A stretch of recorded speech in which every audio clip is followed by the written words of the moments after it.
Okay, let's get started. So, hello everyone. This is Nurhan Swirki, the English gamer, once again, and welcome to IELTS Talks podcast. This is podcast number 10.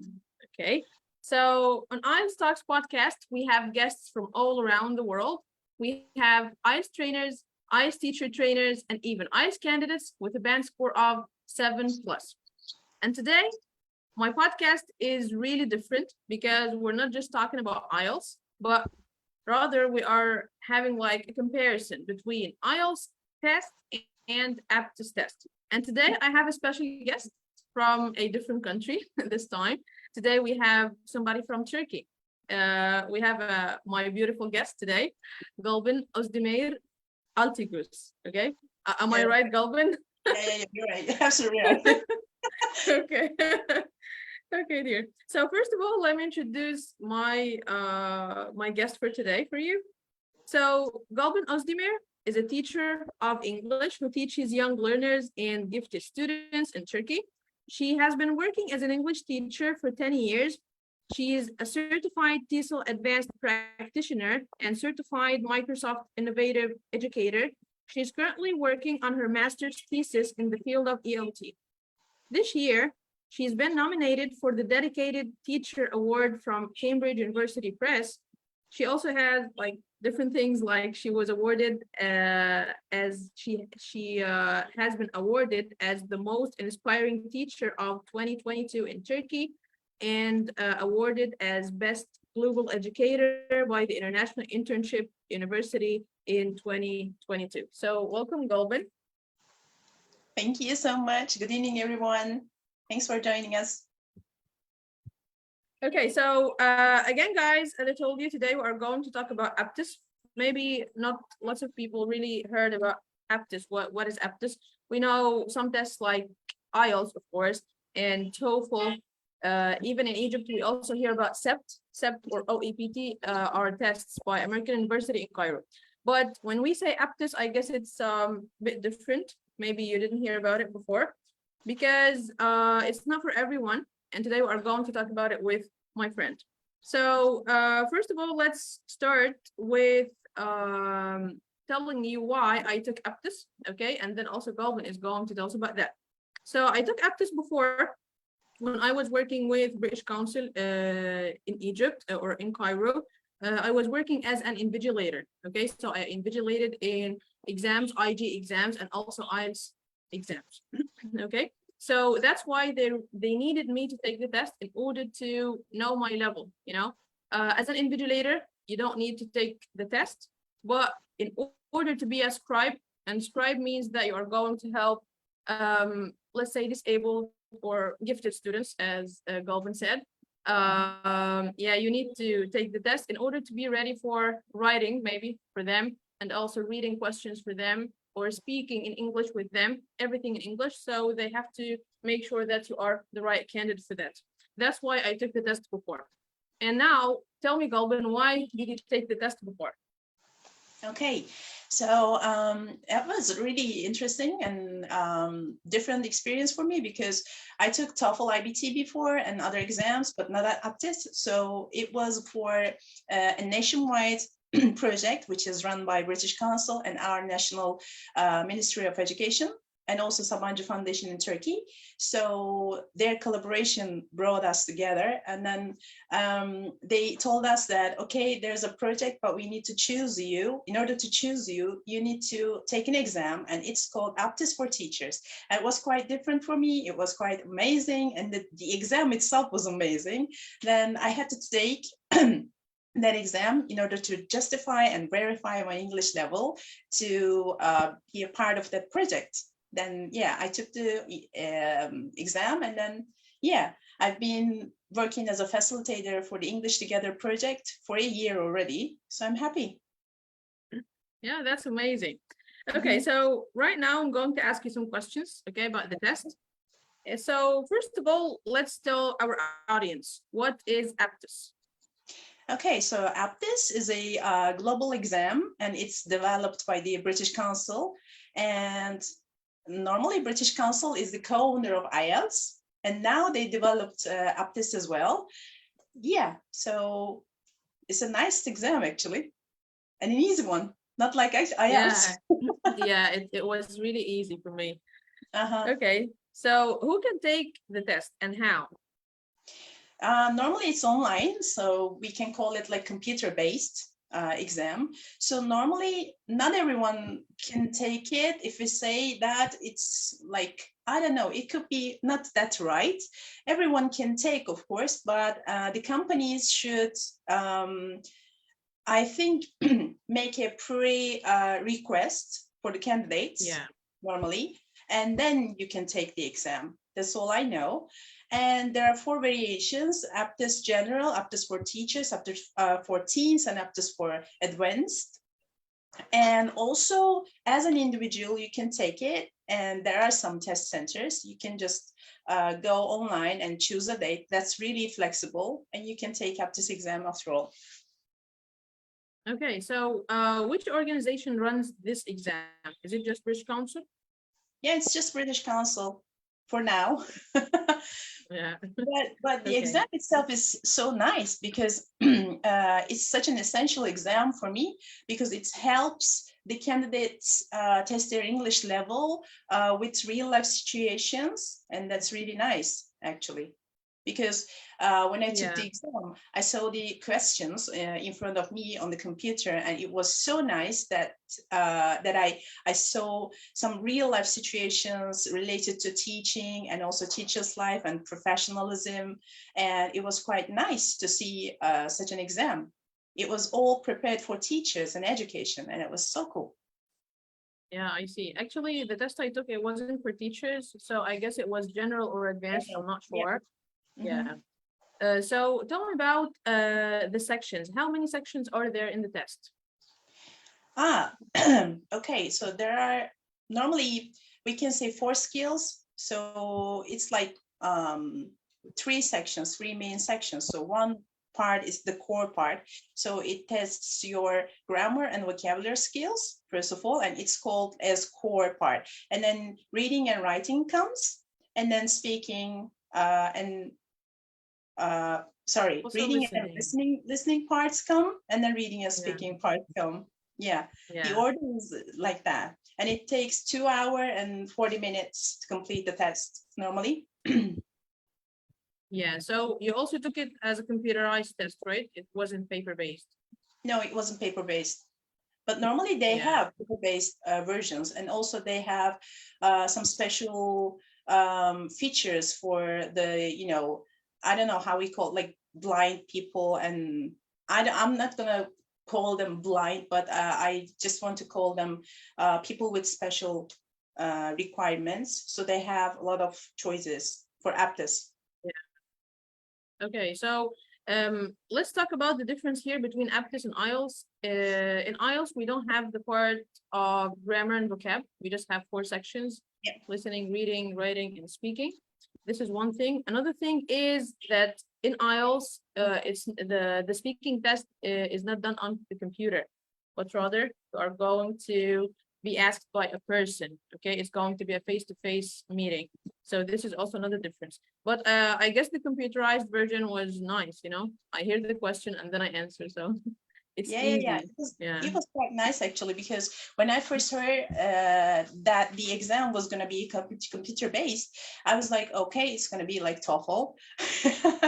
But Oh, it yeah. was better It's going actually. to be like boring. Yeah. It was better. But normally I thought, okay, IELTS, for IELTS, you should go find someone, you should go and somebody will interview you and test your skills in speaking. So it's going to be like in person. So I was quite worried about, that interview. So how I would speak in front of a native speaker, and how I would be, evaluated and assessed.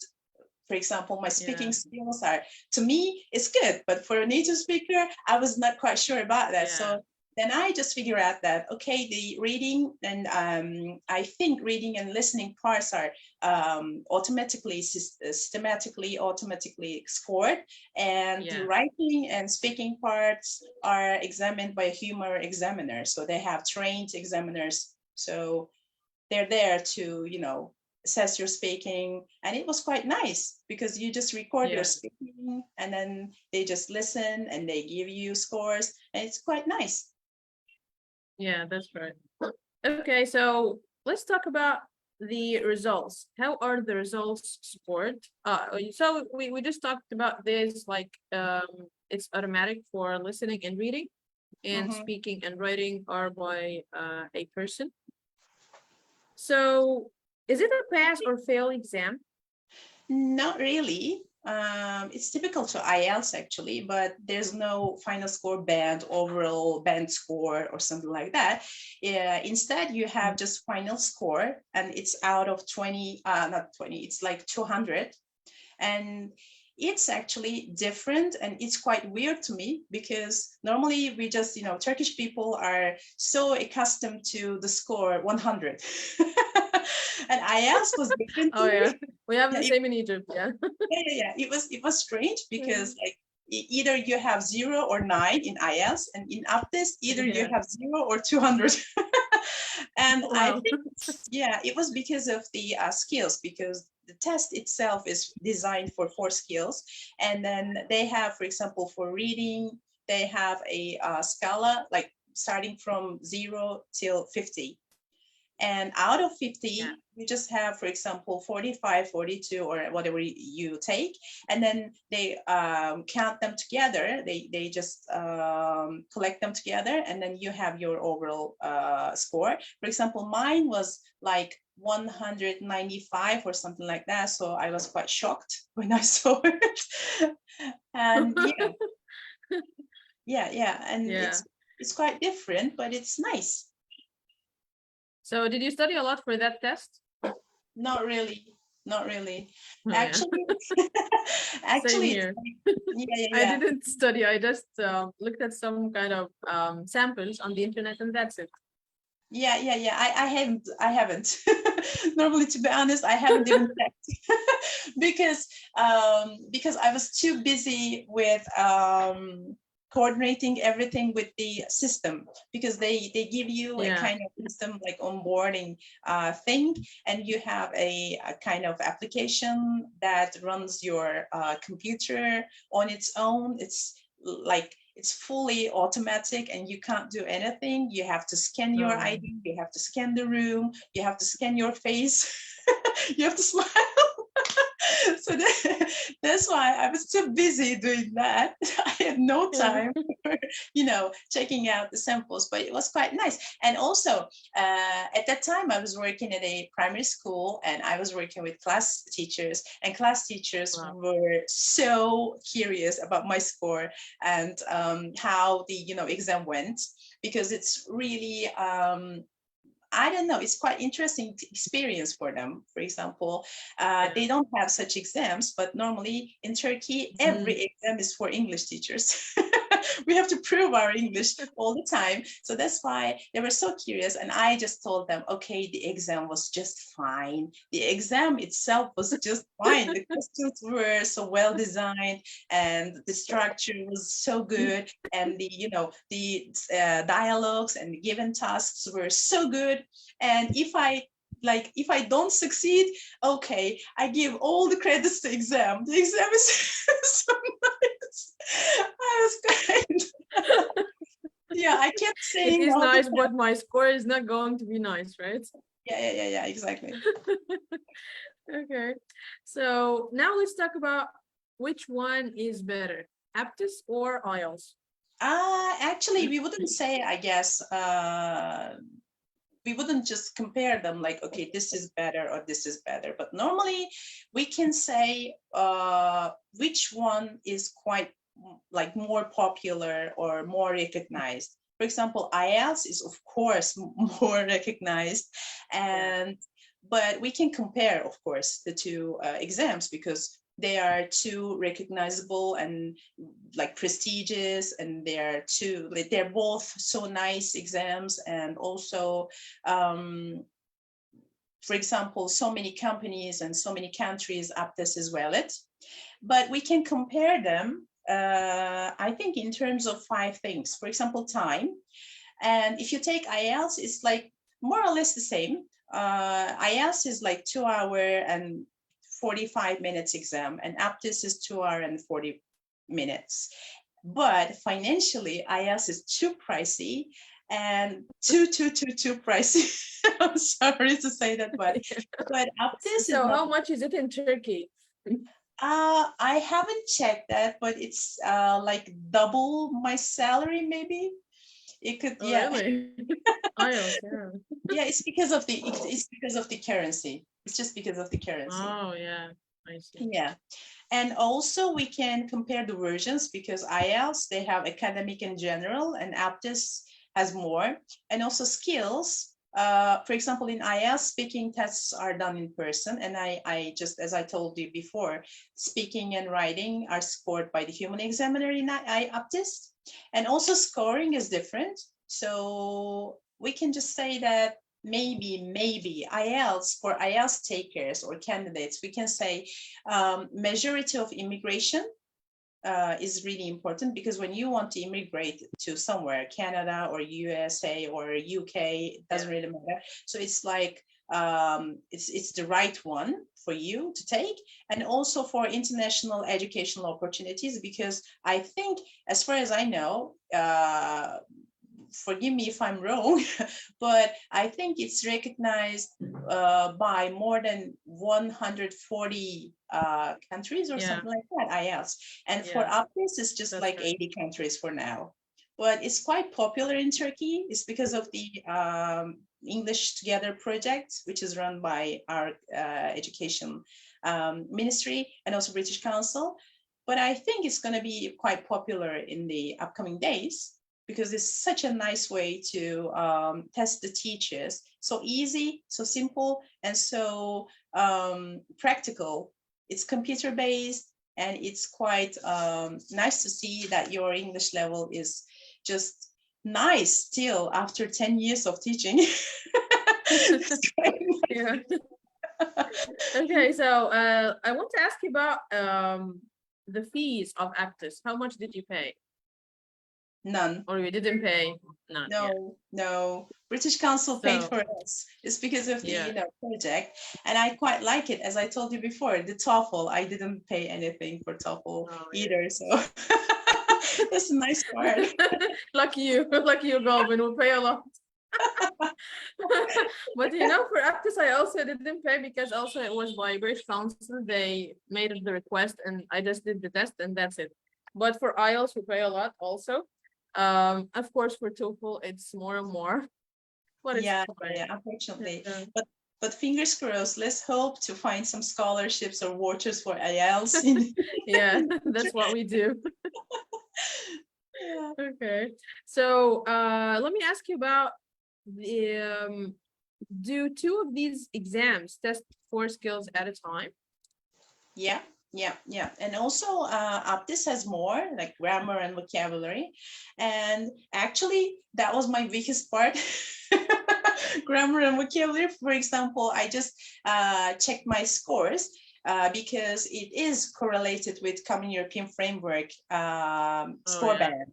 So you just see that, okay, if you got 30 out of 50, you can just do and blah blah blah, or you can't do blah blah blah blah. Yeah. Just have the explanations below your score. And I was quite shocked. For example, I just had 50 out of 50, like reading, writing, and listening, but speaking was 45 or something like that. So I was quite shocked.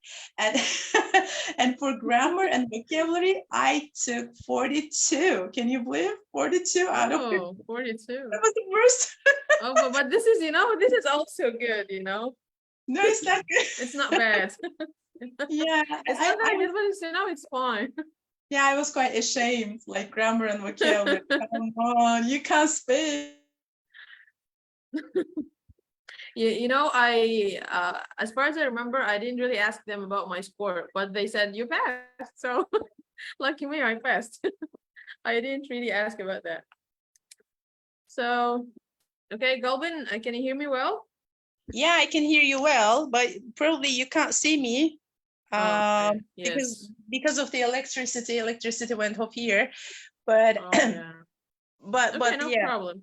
but hopefully I'm here. Yeah, I can hear you. But by the way, I'm done. Okay. I finished all my questions. So do you want to add anything else? Do you want to No, give like a tip for the candidates who are preparing for APTIS? uh, You're not there really. still. It's not an exam that candidates are or should be afraid of, because for IELTS it takes lots and lots of like time and dedication and effort to to be prepared, to be really prepared for the exam. But for APTIS, Yeah. you don't need to, I don't know, of course you have to, take some sample tests and you have to check sample exams, but not like IELTS. It's like simpler ones or simpler version of IELTS, we could say. So yeah, I think that's all. That's all I could give for tonight. And also I'd like to thank you for your kind invitation and for your smiling face and for your support and for being so kind and polite and so professional. Thank you so much. Thanks a lot for that. Thanks a lot, dear. You know, finally I found somebody that I can laugh with. This is amazing. Ah, this is amazing. Yeah. Okay.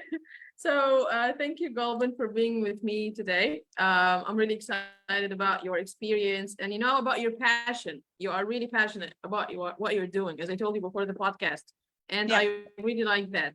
And I'm happy to have somebody or some friend from Turkey, That's great. Yeah, of course. You're always welcome in Turkey, especially Antalya. Antalya is a very touristic place. So Antalya, yeah. yeah, come along, come and visit us. So you have Maybe one day, why not? Yeah. yeah, you have a second house in here, so you can just come. Oh, And you're really? always welcome. I love Turkey. I really would like to visit it one day. Yeah. So just come, just buy a ticket and then Yeah, sure. come. I would Okay, sure. appreciate it. Okay, dear. Yeah. Okay, so we're gonna talk about that. So thanks a lot for being with me today. And thanks everyone for attending this podcast. And see you next time. Bye-bye. Bye.